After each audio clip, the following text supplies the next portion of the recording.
Magandang araw mga kagabay. Ngayon po ay April 17, 2025, Huwebes Santo po.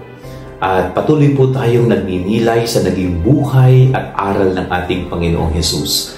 At alam po ninyo ngayong Holy Thursday, Maundy Thursday, ipinapaalala po muli sa atin ang isang napakagandang halimbawa na iniwan ng Panginoon. At ito po yung paglilingkod sa ating kapwa. At tanging ang nagmamahal na tao ang makapaglilingkod po ng wagas sa kanyang kapwa. At sa paglilingkod, hindi po naghihintay ng kahit anong kapalit. At sa paglilingkod, nandun po palagi yung kababaang loob.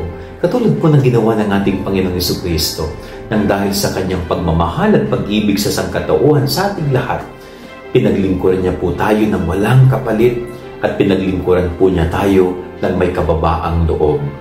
Kitang-kita po yun kung paano sa paghuhugas ng paa ng mga apostol ng ating Panginoon. Humility po ang ibig sabihin nun, naglingkod siya ng may kababaang loob. Sana po tayong mga Katoliko Kristiyano, isa po yan sa matutunan nating halimbawa ng ating Panginoon. Na tayo po ay matutong magmahal at umibig talaga ng wagas upang sa ganon yung paglilingkod natin ay magiging paglilingkod na walang hinihintay na kapalit at paglilingkod na punong-puno ng pagpapakumbaba. Yan ang ating gabay-aral ngayong maghapon. God bless po sa inyo lahat. Pagpalain kayo ng Panginoon.